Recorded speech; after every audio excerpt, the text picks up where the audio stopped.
الشيطان الرجيم بسم الله الرحمن الرحيم وصلى الله على محمد وعلى آله الطيبين الطاهرين الذين أذهب الله عنهم الرجس وطهرهم تطهيرا اللهم صل على محمد وآل محمد ولعنة الدائمة الباقية على أعدائهم ومنكر فضائلهم وغاصب حقوقهم أجمعين من يوم عداوتهم إلى قيام يوم الدين أما بعد يا عباد الله أوصيكم ونفسي بتقوى الله فإن التقوى خير الزاد وبها المعاد وتنفع يوم لا ينفع فيه مال ولا بنون إلا من أتى الله بقلب سليم وصلى الله على محمد وعلى آله الطيبين الطاهرين اللهم صل على محمد وآل محمد وعجل فرجهم আমার প্রিয় দর্শক ও শ্রোতাবৃন্দ আসসালামু আলাইকুম ওয়া রাহমাতুল্লাহি ওয়া বারাকাতুহু। আপনাদের সকলকে আন্তরিক সালাম ও শুভেচ্ছা জানিয়ে আজকের অনুষ্ঠান ইসলাম ইন বাংলায় আপনাদেরকে স্বাগতম জানাই। আশা করি আপনারা যে যেখানে আছেন ভালো আছেন, কুশল ও মঙ্গলে আছেন, সুখে থাকুন, শান্তিতে থাকুন, সমস্ত প্রকারের দুঃখ কষ্ট থেকে মুক্তিতে থাকুন। আল্লাহ রব্বুল আলামিনের কাছে এই কামনা করি। যারা অসুস্থ আল্লাহ তাআলা তাদেরকে সুস্থতা দান করুন, যারা ঋণে ভুগছে আল্লাহ তাদেরকে ঋণ মুক্তি করুন। ওইরূপ যাদের জীবনে কোনো প্রকারের অভাব বা অশান্তি আছে আল্লাহ রব্বুল আলামিন তাদের সকলের জীবনে সুখ শান্তি দান করুন ও সকলের মনোকামনা আশাকে পূরণ করুন। আমাদের সকলকে সৎ পথে চলার, অসৎ পথ থেকে দূরে থাকার এবং এক অপরকে সৎ উপদেশ দেওয়ার তৌফিক দান করুন। আমরা যেন সত্য বা হক জিনিসকে জেনে শুনে মেনে তার উপরে আমল করে সেটা অন্যদের সামনে তুলে ধরতে পারি বা সকলের কাছে পৌঁছে দিতে পারি। আল্লাহ রব্বুল আলামিন আমাদেরকে সেই মনোবল ও নেক তৌফিক দান করুন। আমিন ইয়া রাব্বাল আলামিন। এই দোয়ার সঙ্গে আজকের পর্ব শুরু করতে চলেছি। বিনা কোনো ভূমিকায় সরাসরি আপনাদের পাঠানো পেন্ডিং প্রশ্নের উত্তর দিতে চাই। তাই আসুন দেখি কোথা থেকে কে কী প্রশ্ন করছেন বা কে কী জানতে চাচ্ছেন। আসসালামু আলাইকুম ওয়া রাহমাতুল্লাহ। অনুগ্রহপূর্বক আমার নাম উল্লেখ না করার জন্য বিনীত অনুরোধ রইল। প্রশ্নটি আমার এক শ্রদ্ধেয় খালামুনের পক্ষ থেকে করছি। ভয়েস ফাইলটি অনেক লম্বা ও দীর্ঘ হয়ে যাওয়ার জন্য আমি পূর্বে ক্ষমা চেয়ে নিচ্ছি। আমার খালার যে মেয়ে, ওনার ফাল বের করে একজন আলেম বলেছিলেন, আমাদের শিয়া মাযহাবেরই আলেম, বলেছিলেন যে উনি কখনো পড়াশোনা করে সফল হতে পারবেন না, কারণ ওনাকে কুফরি কালাম বা ব্ল্যাক ম্যাজিকের মাধ্যমে আটকে রাখা হয়েছে। এটা শুনে ওনারা কুফরি কালাম সরানোর ব্যবস্থা করেন। পরবর্তীতে তা কিঞ্চিত সমাধান হয়। বিষয়টি এই পর্যন্ত থেমে থাকলো না। আমার সে খালতো বোন আবারও পড়াশোনা চালিয়ে যাওয়ার পদক্ষেপ নিলেই তিনি অসুস্থ হয়ে পড়তেন। কলেজে গেলেই তারা একটা না একটা বিপদ ঘটেই থাকত, এখনও ঘটে। আপনার দেয়া সূরা যেমন আয়াতুল কুরসি, চারকুল, হিরজা, বুদুজানা, মওলা আলী শেখানো সব আমাল এবং আপনার দেওয়া কুফরি কালাম কাটানোর যত আমাল সব কিছুই করা হয়েছে। তারপর ওই আলেমকে দিয়ে আবারও ফাল দেখানো হলে উনি বলেন যে জাদুটোনা কেটে গিয়েছে, কিন্তু ওনার লাকিরে কখনোই পড়াশোনা করে সফল হওয়ার কোনো সম্ভাবনা নেই। কারণ উনি যদি পড়াশোনা করার জন্য কলেজে যাওয়ার চেষ্টা করেন তাহলে ওনার ক্ষতি হতে পারে। বাস্তবেও সেটাই ঘটছে, সমস্যা লেগেই থাকছে। এই ক্ষতি হতে সম্পূর্ণভাবে মুক্ত হবার কোনো উপায় নেই। কখনোই উনি পড়াশোনায় সফল হবেন না। যদি মেয়েটিকে বিয়ে দেওয়া হয় তখন বিয়ের পর ব্যবসায়িক ক্ষেত্রে তার সফলতা কাজ করবে, যদি উনি ব্যবসা করে থাকেন। কিন্তু বিয়ের পরেও যদি উনি পড়াশোনা করতে চান তাহলে উনি সফল হতে পারবেন না। বলে রাখি, মেয়েটির বয়স 18, ম্যাট্রিক পর্যন্ত পড়াশোনা করতে পেরেছে, কিন্তু কিন্তু ইন্টারমিডিয়েটে উঠেই ওনার এই সমস্যা শুরু হয়েছে। উল্লেখ্য, আমার খালামণি, উনি 5 ওয়াক্ত নামাজি, হালাল কামাই করেন, ধার্মিকও বটে, নিয়মিত নাজারও করেন, মাজলিস মেহফিলও যান, আহলে বাইতের অনেক বড় প্রেমিক এবং অনুগামী। আমার কথা হলো, জ্ঞান অর্জন করা ফরজ। বর্তমান জামানায় পড়াশোনা না করলে উজ্জ্বল ভবিষ্যৎ গড়বে কীভাবে? নারী হিসেবে তার যদি পড়াশোনা করে উন্নতি হওয়ার উপায়ই না থাকে, তাহলে সে আগে বাড়বে কীভাবে? প্রত্যেকেরই তো স্বপ্ন থাকে পড়াশোনা করে জীবনে উন্নতি করার। কিবলা, ওনারা অনেক চেষ্টা করেছে, কোনো কিছুই বাকি নেই। এখন পরিশেষে আপনার দ্বারস্থ হলাম। আমাদের দৃষ্টিতে উত্তম ও শ্রেষ্ঠ পরামর্শদাতা এই মুহূর্তে আপনিই আছেন। আপনার পরামর্শ ও তালিমই এখন আমাদের মুক্তির আশা। কিবলা, মেহেরবানি করে নাসিহত করে আমাদেরকে সাহায্য করবে। ওয়ালাইকুম আসসালাম রহমতুল্লাহি ওয়া বারাকাতুহু। আমার প্রিয় ভাই, আপনার ভয়েসমেলের জন্য আপনাকে ধন্যবাদ জানাই। আপনি আপনার খালামণির সম্পর্কে যে সমস্যা বললেন, আল্লাহর রহমত থেকে কখনো নিরাশ হতে নেই। আল্লাহ রব্বুল আলামিন পবিত্র কোরআনে বলেছেন, লা তাকনুতু মির রাহমাতিল্লাহ, আল্লাহর রহমত থেকে নিরাশ হয় না। ইন্না মা'আল উসরি ইউসরা, সমস্ত সমস্যার সমাধান আছে। সমস্ত কঠিনতার সঙ্গে আল্লাহ রব্বুল আলামিন সরলতা রেখেছেন। ইনশাআল্লাহ আমি আজ যে উপায় বলবো, আশা করি এর উপরে যদি আমাল করা হয়, আপনার খালামণি যদি এগুলো উপয়োগ করেন, উনি ওনার সমস্যার সমাধান পেয়ে যাবেন। আমি এমন একটি দোয়া বলে দেব আজ, যে দোয়ার সম্পর্কে 2 মাসুমিন আলাইহিস সালাম আমাদেরকে বলেছেন। দোয়াটি ইমামে জাফর সাদিক আলাইহিস সালাম নকল করেছেন। ওনার দাদা ইমামে জাইনুল আবদিন আলাইহিস সালাম বলেছেন, এই কালেমাত মানে এই শব্দ বা এই বাক্যগুলো কেউ যদি পড়ে নিজের উপরে দম করে, তারপরে সমস্ত জিন্ন ইনস মিলে যদি তাকে ক্ষতি করতে চায়, ক্ষতি করতে পারবে না। চিন্তা করুন, বহু দোয়ার মধ্যে, দোয়ার বইয়ের মধ্যে, অ্যাপের মধ্যে এই দোয়া আছে।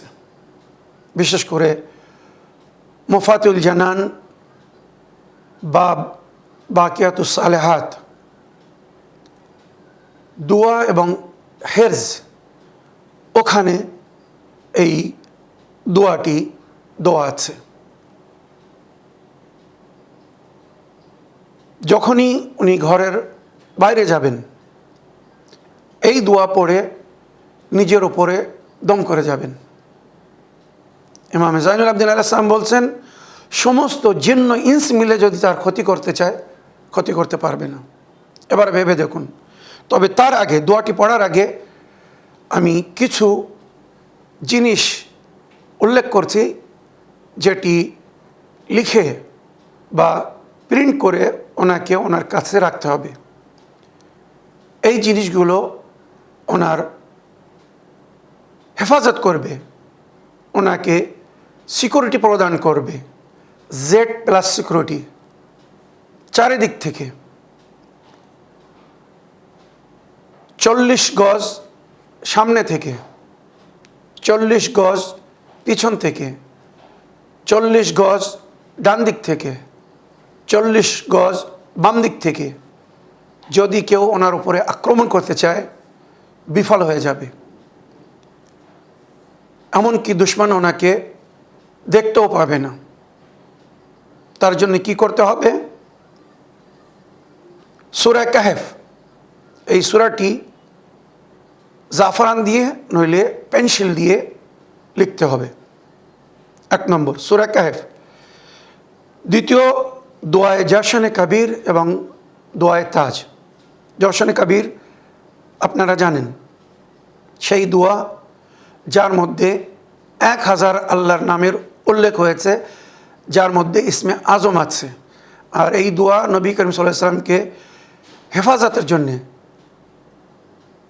সুরক্ষার জন্য দেওয়া হয়েছিল। নবী যখন কোনো যুদ্ধে যেতেন, কোনো যুদ্ধের ময়দানে যেতেন, তো এই দোয়া নিজের সঙ্গে রাখতেন বা এই দোয়া পাঠ করে যেতেন।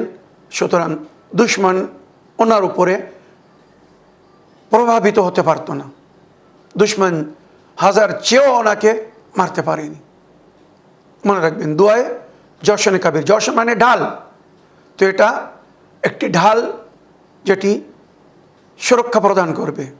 ওইরূপ দোয়ায়ে তাজ, এটাও নবী করিম সাল্লাল্লাহু আলাইহি ওয়াসাল্লামকে দেওয়া হয়েছিল হেফাজতের জন্যে।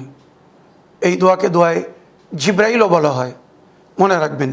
তো দোয়ায়ে জশনে কবির আর দোয়ায়ে তাজ, এই দুটি দোয়া লিখে বা প্রিন্ট করে নিজের 2 বাজুতে আর নইলে গলায় পরিধান করতে হবে। সূরা কাহফ, দোয়ায়ে জশনে কবির এবং দোয়ায়ে তাজ। এছাড়া এই যে দোয়াটি আমি পড়তে যাচ্ছি, এই দোয়ার সঙ্গে সঙ্গে সূরা বাকারার শেষ 2টি আয়াত, আয়াত নম্বর 285 এবং 286 পড়তে হবে। ওই আয়াত দুটো আর প্লাস এই যে দোয়া পড়ছি, যেটি ইমামে জাইনুল আবদিন আলাইহিস সালাম বা ইমামে জাফর সাদিক আলাইহিস সালাম তালিম দিয়েছেন। যদি কেউ এই দোয়া পড়ে ঘর থেকে বাইর হয়, তো পুরো বিশ্বের জন্য ইনস মিলে তাকে ক্ষতি করতে পারবে না। সূরা বাকারার শেষ 2টি আয়াত আর এই দোয়া। বিসমিল্লাহির রহমানির রহিম। বিসমিল্লাহি ওয়া বিল্লাহি ওয়া মিনাল্লাহি ওয়া ইলাল্লাহি ওয়া ফি সাবিলিল্লাহি আলা মিল্লাতি রাসূলিল্লাহি সাল্লাল্লাহু আলাইহি ওয়া আলিহি ওয়াসাল্লাম। আল্লাহুম্মা ইলাইকা আসলামতু নাফসি ওয়া ইলাইকা ওয়াজ্জাহতু ওয়াজহি। হে আমার প্রতিপালক, আমি আপনাকে সমর্পণ করলাম, আমি নিজের নফসকে আপনার হাতে সমর্পণ করলাম, আপনার কাছে সমর্পণ করলাম। ওয়া ইলাইকা ওয়াজ্জাহতু ওয়াজহি, আর আমার চেহারাকে আপনার দিকে মুতাওয়াজ্জহ করলাম। ওয়া ইলাইকা আলজাতু যাহরি, আমি আপনার কাছে আশ্রয় নিলাম, আমার শরীরকে আমি আপনার আশ্রয় বা নিরাপত্তায় দিলাম। ওয়া ইলাইকা ফাওয়াজতু আমরি, আর আমার সমস্ত কিছু সব কিছু আপনার হাওয়ালে করলাম। আল্লাহুম্মা ইহফিজনি বিহিফজিল ঈমানি মিন বাইনা ইয়াদাইয়া, আল্লাহ ঈমানের মাধ্যমে আমার হেফাজত করুন, আপনার চোখের সামনে রেখে, আপনার সামনে আমি। ওয়া মিন খালফি ওয়া আন ইয়ামিনি ওয়া আন শিমালি, আমার পিছন থেকে, আমার ডান দিক থেকে, আমার বাম দিক থেকে। ওয়া মিন ফাওকি ওয়া মিন তাহতি, উপর থেকে, নিচে থেকে। ওয়া মা কিবালি, এবং সামনে থেকে আমার হেফাজত করুন। ওয়াদফা আন্নি বিহাউলিকা ওয়া কুওয়াতিক, আর আমার থেকে সমস্ত শত্রুদেরকে দফা করুন, দূরে সরিয়ে দিন নিজের শক্তি ও তাকাতের মাধ্যমে। ফাইন্নাহু লা হাওলা ওয়ালা কুওয়াতা ইল্লা বিকা, আপনার শক্তি ও আপনার তাকাতের আগে কারোর শক্তি নেই, কারোর তাকাত নেই। ইমাম সাল্লাল্লাহু আলাইহি ওয়াসাল্লাম বলছেন, এই দোয়া পড়ে কেউ যদি ঘর থেকে বাইর হয়, তো পুরো জিন্ন ইনস মিলে যদি তাকে ক্ষতি করতে চায়, ক্ষতি করতে পারবে না। আপনার খালামাকে বলুন, এই পদ্ধতি বা এই উপায় যেগুলো বললাম, এগুলো করে উনি নিশ্চিত হয়ে নিজের স্টাডি পড়াশোনাকে কন্টিনিউ রাখুক, বিদ্যালয় বা কলেজে যাক, কোনো অসুবিধা হবে না, কেউ কোনো প্রকারের ক্ষতি করতে পারবে না। আর কেউ যদি ক্ষতি করতে চায়, তো সেই বান বা বশীকরণ, জাদু, টোনা টোটকা যা কিছু করবে, তার দিকে ফিরে যাবে যে ক্ষতি করার চেষ্টা করবে। এই মেয়ের জায়গায়, আপনার খালামণির জায়গায় সে সংকটে পড়বে, সে বিপদে পড়বে, সে সমস্যার সম্মুখীন হবে যে ক্ষতি করতে চাবে। আশা করি এই যে উপায়টা বললাম, আপনার খালামনির সঙ্গে সঙ্গে যাদের সঙ্গে এমন সমস্যা আছে তারা সবাই এই নুসখা বা এই উপায়কে উপয়োগ করবেন নিজের হেফাজতের জন্যে, আপনদের হেফাজতের জন্যে। আমার প্রিয় ভাই, আশা করি আপনার প্রশ্নের আপনি উত্তর পেয়েছেন। আগের অডিও নিয়ে দেখি কোথা থেকে কে কি বলতে চাচ্ছেন। আসসালামু আলাইকুম। ইসলামিন বাংলা শেখ সাবির রেজা ভাইজান, আশা করি আপনি আল্লাহর রহমতে ভালো আছেন, সুস্থ আছেন। আল্লাহ রাব্বুল আলামিন আপনাকে ও পুরো টিমকে, আল্লাহ চ্যানেল উইনের পুরো টিমকে আল্লাহ সালামত রাখুক, এই দোয়া সবসময় করি ভাইজান। ভাইজান, আমি এমন সমস্যার ভিতরে সম্মুখীন হচ্ছি যে আশেপাশে যত দুশ্মন আছে সেই দুশ্মন থেকে আমি কি করে বাঁচবো ভাইজান। ভালোভাবে চলি, ভালোভাবে কারোর সাথে কোনো ঝগড়া নাই, কোনো কারোর সাথে কোনো আমার কিছু মতলব না রাখি না। আর দরকার পড়ে তাহলে কেউ হেল্প করি, আর দরকার না পড়লে কারো নিজের ঘরে থাকি চুপচাপ। ভাইজান, এই দুশ্মনদের হাতের থেকে, বেমতলবকা দুশ্মনের হাতের থেকে আমি কি করে বাঁচবো? এই বেমতলবকা দুশ্মন এত মিথ্যা অপবাদ দিয়া আর জালিল করে, এত যা আমি ভাষায় বলার মতো আমার ভাষা জানা নাই ভাইজান। এই দুশ্মনদের হাতের থেকে আপনি তো অনেক কিছু শিক্ষা দিয়েছেন, এইটা করে এই করে, কিন্তু এই দুশ্মনদের আঘাত থেকে আমি কি করে নিজেকে নিজে সালামত রাখবো, নিজের বাচ্চাকে সালামত রাখবো, সেই তো বুঝি না। আমি যুগের মামের জামানাতে দিয়ে দিই, যুগের মামকে বলি যে মাওলা এই জালিম অত্যাচারী জুলুমকারীর হাতের থেকে আমাকে সালামত রাখুন, সৎকা দে, এই বলি ভাইজান। আজ পর্যন্ত মনে হয় যুগের মামই সালামতি রাখছেন, নাইলে যে জালিম আমাদের পিছে পড়ে আছে, যে জালিম বেমতলবকা কোনো মতলবই নাই ভাইজান। আমার কারোর সাথে দুশ্মনী নাই কিছু না, কিন্তু আমার সাথে দুশ্মনী লড়ে। জানি না কোন জীবনের করম ভোগাতে হচ্ছে, জানি না ভাইজান। আপনি একটু বলবেন এই দুশ্মনের হাতের থেকে আমি কি করে নিজেকে নিজে সালামত রাখবো? আপনি ভালো থাকুন, সুস্থ থাকুন। খোদা হাফেজ, ফিমানিল্লাহ। ওয়ালাইকুম আসসালাম রহমতুল্লাহি ওবারাকাতুহ। আমার প্রিয় আপামনি, আপনার ভয়েসমেলের জন্য আপনাকে ধন্যবাদ জানাই, আমাদেরকে দোয়ায় স্মরণ রাখার জন্য কৃতজ্ঞ জ্ঞাপন করি। তবে আপনার বিষয়টি দুঃখজনক। জানি না কেন মানুষ আপনার সঙ্গে শত্রুতা করছে, তবে এর জন্য চিন্তা করবেন না। আল্লাহর নেক বান্দাদের, আউলিয়াদের অনেক দুশ্মন ছিল, যারা কখনো কারোর ক্ষতি করেননি, কারোর সঙ্গে দুর্ব্যবহার করেননি, কারোর অমঙ্গল চাননি, তারপরেও জামানা তাদের সঙ্গে দুরাচার করেছে, দুর্ব্যবহার করেছে। উদাহরণস্বরূপ মা ফাতেমা জাহরা সালামুল্লাহ আলাইহা এবং মাওলা আলীর জীবন আমাদের জন্য সুন্দর একটি আদর্শ। তাই দুশ্মনের থেকে মুক্তি পাওয়ার জন্যে যদি আমরা নারীরা মা ফাতেমা এবং পুরুষরা হযরত আলী আলাইহিস সালামের জীবনীকে ফলো করে, স্মরণ করে, নিঃসন্দেহে দুশ্মনের হাত থেকে অনেকটি মুক্তি পাবে। বিনা প্রয়োজনে কারোর সঙ্গে কোনো প্রকারের সম্পর্ক রাখবেন না, কারোর বিষয়ে মাথা গলাবেন না যতক্ষণ আপনাকে না বলা হবে। সবসময় শত্রুদেরকে এড়িয়ে চলার চেষ্টা করবেন, অ্যাভয়েড করবেন। মাওলা আলী আলাইহিস সালাম এবং মা ফাতেমা জাহরা নবীর পরে শত্রুরা ওনাদের সঙ্গে যে ব্যবহার করেছিল ইতিহাস সাক্ষী। বিনা প্রয়োজনে মা ফাতেমা জাহরা বা মাওলা আলী কারোর সঙ্গে কথাও বলতেন না। মাওলা আলীকে যখন ডাকা হতো তখন উনি যেতেন। দুশ্মনদের থেকে আপ্রান্ত বিরত থাকার চেষ্টা করতেন। তারপরেও শত্রুরা ওনাদেরকে কষ্ট দিয়েছে। দুঃখ করবেন না, এটি আল্লাহর নেক ওলি আউলিয়াদের পরিচয়।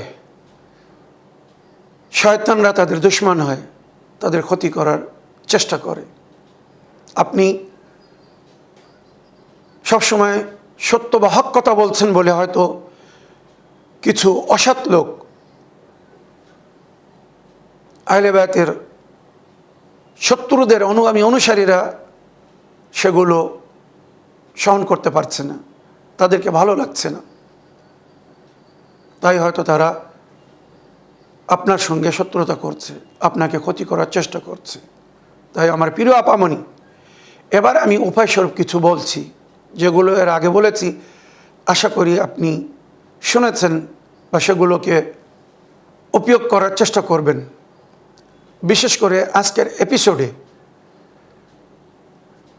আমি এর আগে যেগুলো বলেছি সেগুলোকে নজরে রাখবেন। এবারে আপনার জন্য বিশেষ করে বলছি, আপনি প্রতি নামাজের পরে আয়াতুল কুরসি, মওজাতাইন এবং সূরা বাকারার শেষ দুটি আয়াত পড়ে তাদেরকে, দুশমনদেরকে আল্লাহর হাওয়ালে করে দেবেন। আল্লাহ, আমি নিজেকে আপনার হেফাজতে দিলাম, আর ওই সমস্ত শত্রুদের থেকে আপনি আমাকে নিরাপত্তা দান করুন যারা আমাকে ক্ষতি করতে চায়, আঘাত করতে চায়, আমাকে কষ্ট দিতে চায় বা কষ্ট দিচ্ছে, যারা আমার সঙ্গে দুশমনি করছে। একবার আল্লাহর হাওয়ালে করে দেখুন, আল্লাহ তাদেরকে কিভাবে উপযুক্ত শাস্তি বা সাজা দিবেন। আর যখনই কোনো কারণে বা হঠাৎ যদি তাদের সম্মুখীন হন, তো সূরা বাকারা আয়াত নম্বর 18, 2 নম্বর সূরা আয়াত নম্বর 18, সুম্মুন বুকমুন উমিয়ুন ফাহুম লা ইয়ারজিউন। শুধু এতটুকু পড়ে, সুম্মুন বুকমুন উমিয়ুন ফাহুম লা ইয়ারজিউন, এটা পড়ে তাদের দিকে ফু দিয়ে দেবেন। অন্ধ হয়ে যাবে, বোবা হয়ে যাবে, বদ্ধ হয়ে যাবে, আপনাকে দেখতে পাবে না, শুনতে পাবে না, আপনার বিষয়ে যদি কিছু বলতে চায় মুখ বন্ধ হয়ে যাবে, বলতে পারবে না। এই আয়াতের মধ্যে আল্লাহ এত প্রভাব রেখেছেন। যদি কারোর জবান পাক পবিত্র হয়, নাজিস এবং হারাম পানাহার থেকে যদি বিরত থাকে, আর এই আয়াত পড়ে যদি দুশমনের উপরে দম করে দেয়, তো দুশমনের মুখ বন্ধ হয়ে যাবে, সে চেয়েও আপনার বিরুদ্ধে কিছু বলতে পারবে না। ওইরূপ যখন বাইরে যাবেন, তো সূরা ইয়াসিনের 9 নম্বর আয়াত পড়ে, যে আয়াত পড়ে নবী শবে হিজরাত ঘর থেকে বাইর হয়েছিলেন, দুশমন ওনাকে দেখতে পায়নি। ওয়াজআলনা মিন বাইনি আইদিহিম সাদ্দান ওয়া মিন খালফিহিম সাদ্দান ফাগশায়নাহুম ফাহুম লা ইবসিরুন। এই আয়াত পড়ে নিজের উপর দম করে নেবেন, দুশমন আপনাকে দেখতে পাবে না, ক্ষতি করা তো অনেক দূরের কথা। এছাড়া দুটি হেজাব, হেজাব মানে কি? পর্দা। ইমামে জাফর সাদিক আলাইহিস সালাম এবং ইমামে মুসা কাদিম আলাইহিস সালাম উভয়ের হেজাব বিখ্যাত। এই হেজাব যদি কেউ পড়ে নিজের ওপরে দম করে, বা সকাল সন্ধ্যা যদি কেউ এই হেজাব পাঠ করে, দুশমন তার নিকটে আসতে পারবে না, তাকে ক্ষতি করতে পারবে না, হাজার চেষ্টা করবে। মনে রাখবেন, আমাদের দুশমন বা শত্রুর অভাব নেই। যেমন আহলে বায়াতের দুশমন বা শত্রুরের অভাব ছিল না। ওনারা আল্লাহর ওলি আউলিয়া নেক বান্দা ছিলেন, তারপরেও জামানা, দুষ্কর্মীরা, শয়তানের মান্যকারীরা ওনাদেরকে কষ্ট দিয়েছে বা কষ্ট দেওয়ার চেষ্টা করেছে। তাই এই হিরজ, মুফাতুল জানান, বাকিয়াতুস সালেহাত, বাবুল হিরজ ওয়াল হিজাব, ওখানে দোয়া আছে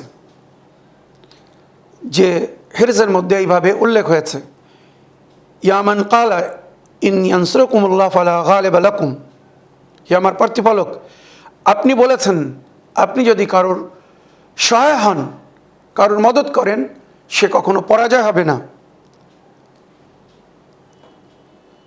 সে কখনো অপরাজয় হবে না, সবসময় দুশ্মনের উপরে গালিব বা প্রভাবশালী হবে। ইয়ামান নাজা নূহাম মিনাল কওমিজ জালিমিন, হে আমার প্রতিপালক যিনি জনাবে নূহ নবীকে জালিমদের থেকে নেজাত দিয়েছিলেন। ওয়া নাজা লূতাম মিনাল কওমিল ফাসিকিন, জনাবে লূত নবীকে ফাসিকদের থেকে রক্ষা করেছিলেন, বাঁচিয়েছিলেন। ওয়া নাজা হুদাম মিনাল কওমিল আদিন, কওমে আদ থেকে জনাবে হুদ নবীকে রক্ষা দিয়েছিলেন।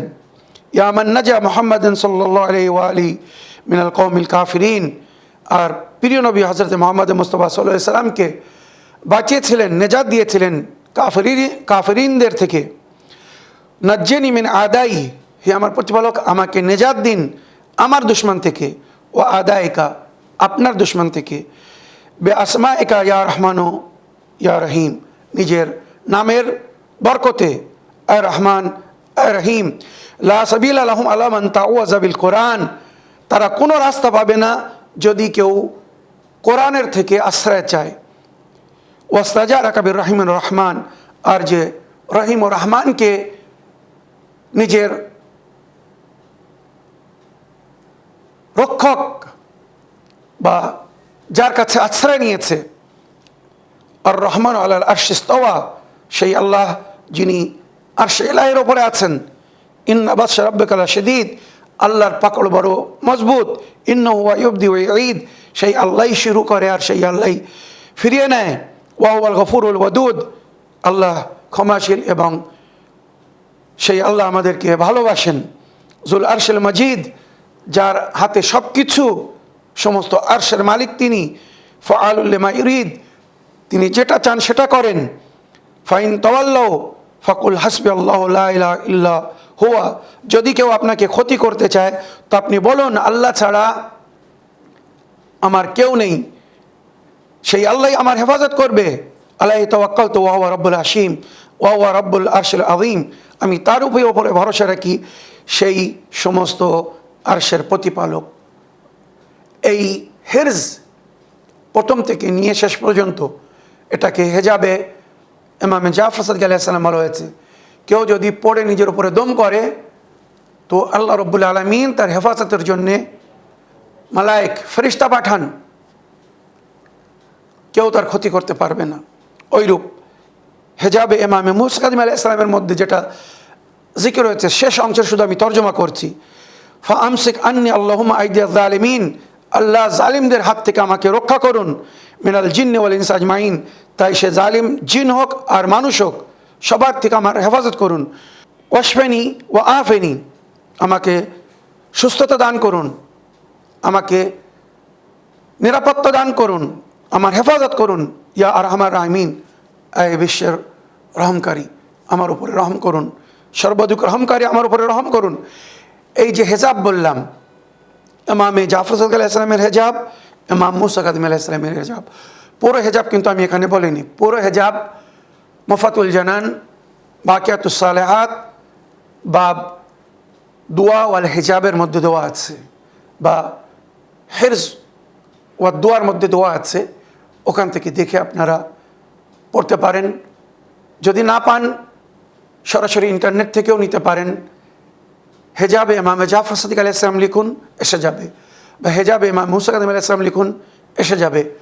তারপরও যদি না পান, আমাদের যে সমস্ত সহকর্মী বা ভাইদের নাম স্ক্রিনের ওপরে দেওয়া হচ্ছে, হাবিবুল্লাহ খান সাহেব, আলী রেজা সাহেব, তাফাদুল মল্লিক সাহেব, বা বাংলাদেশের দুই ভাই রাশিদ ভাই, সাঈদ ভাই, ওনাদের নম্বর দেওয়া হচ্ছে, এনাদের সঙ্গে যোগাযোগ করুন, ওনারা এটা প্রোভাইড করবেন। যদি ওনাদের কাছে না থাকে আমাদের কাছ থেকে নিয়ে দিয়ে দেবেন। প্রিয় আপামনি, আশা করি এই যে উপায়গুলো বললাম এর মাধ্যমে ইনশাআল্লাহ আপনি আপনার শত্রুদের থেকে মুক্তি পাওয়ার বা তাদের আঘাত আক্রমণ থেকে বাঁচার রাস্তা খুঁজে নেবেন ইনশাআল্লাহ। যদি এগুলো করেন তো আমার মনে হয় আপনার শত্রুরা চেয়েও আপনাকে ক্ষতি করতে পারবে না। আল্লাহ যদি আপনার হেফাজত করে তো দুশমনরা আপনার কিছু করতে পারবে না। এবারে আজকের এপিসোডের শেষ অডিও নিই, দেখি কোথা থেকে কে কি বলতে চাচ্ছেন বা কে কি জানতে চাচ্ছেন। আসসালামু আলাইকুম। আজকে আমার ইসলামী বাংলায় প্রশ্ন হলো যে কবরে একটা মেয়ে ছেলেকে, প্রথম কথা হলো যে কবরস্থানে কি মেয়ে ছেলেদের যাওয়া চলবে? যদি যাওয়া চলে তাহলে কোনটা উত্তম হবে? একটা নারীকে কবরে যখন নামানো হয় তখন আপনার সচরাচর দেখে থাকি যে দুইটা পুরুষ, সব মায়াতকে, যেহেতু পুরুষদের দাফন করার সময়ও পুরুষরা থাকে এবং আমাদের সমাজের নারীদেরকেও পুরুষরাই দাফন করতে যায়, তো সেখানে কবরে নামানোর ক্ষেত্রে পুরুষরাই নারীদেরকে কবরে নামায় কাফন ধরে। তো সেখানে বিষয় হচ্ছে যদি মেয়েরা কবরস্থানে যেতে পারে বা মাটি দিতে পারে, তাহলে কবরে যে নামানো হয়, যখন খাটিয়া থেকে নামিয়ে কবরে নামানো হয় তখন কি মেয়েরাই কি ওই কাজটা করলে ভালো হবে, নাকি এখানে ছেলেরা করলে ভালো হবে? এই বিষয়টা একটু জানাবেন। ওয়ালাইকুম আসসালাম রহমতুল্লাহি ওয়া বারাকাতুহু। আমার প্রিয় ভাই, ভয়েসমেলের জন্য আপনাকে ধন্যবাদ জানাই। মেয়েদেরকে কবরস্থানে যাওয়ার অনুমতি দেওয়া হয়েছে, তবে পিরিয়ডের সময় যখন তারা অপবিত্র থাকে ওই সময়ে কবরস্থানে যেন না যায়, নিষেধ করা হয়েছে। কেননা অপবিত্র অবস্থায় যদি তারা কবরস্থানে যায় বা কবরের নিকটে যায় তো ওই কবরবাসী নাকি কষ্ট পায়। এই জন্যে শুধু পিরিয়ডের সময় যখন তারা অপবিত্র অবস্থায় থাকে যেন কবরস্থানে বা কবরের নিকটে না যায়। তাছাড়া নারীদেরকে অনুমতি দেওয়া হয়েছে, কোনো অসুবিধে নেই। যেমন নবীর স্ত্রীরা নবীর ওফাতের পরে ওনার কবরে যেতেন, নিঃসন্দেহে রওয়ায়াতের মধ্যে যার উল্লেখ হয়েছে, কোনো অসুবিধা নেই। অনেক সাহাবাদের স্ত্রীরা নবীর যুগে নিজের স্বামীর কবরের উপরে যেত। যদি নারীদের কবরের উপরে যাওয়া, কবরস্থানে যাওয়া নিষেধ হতো, নবী মানা করতেন যে তোমরা কবরস্থানে যেও না, স্বামীর কবরের কাছে যেও না। কোথাও মানা করা হয়নি। মনে রাখবেন, উম্মাতে মুসলিমার জ্ঞানহীন মারেফাতহীনরা কিছু জালি বা মিথ্যা হাদিস তৈরি করে রেখেছে, নারীদেরকে কবরস্থানে যেতে নাকি নিষেধ করা হয়েছে। পরিপূর্ণ মিথ্যা এবং জালি হাদিস। হ্যাঁ, নারীদেরকে কবরস্থানে যাওয়ার অনুমতি আছে, শুধু ফাতিহা পড়ার জন্যে, সূরা কদর পড়ার জন্যে, বা তারা যদি কবরের নিকটে গিয়ে নিজের মরমিনদের জন্যে আল্লাহর কাছে মাগফিরাত তলব করতে চায়, দোয়া করতে চায়, অনুমতি দেওয়া হয়েছে। যেমন আল্লাহর ওলিয়া উলিয়াদের কবরের উপরে সবাই যান বা গিয়ে থাকেন, কোনো অসুবিধে নেই। কোনো মমিন বা কোনো মমেনা যখন কোনো কবরের নিকটে যায়, সে যদি আল্লাহর নেক বান্দা বা বান্দি হয় তো তার কদম পা রাখার বরকতে আল্লাহ ওই ব্যক্তির থেকে অনেক কষ্ট বা সাজা শাস্তিকে তুলে নেন। এত আল্লাহ গুরুত্ব দিয়েছেন। সে যদি কিছু নাও পড়ে, মনে করুন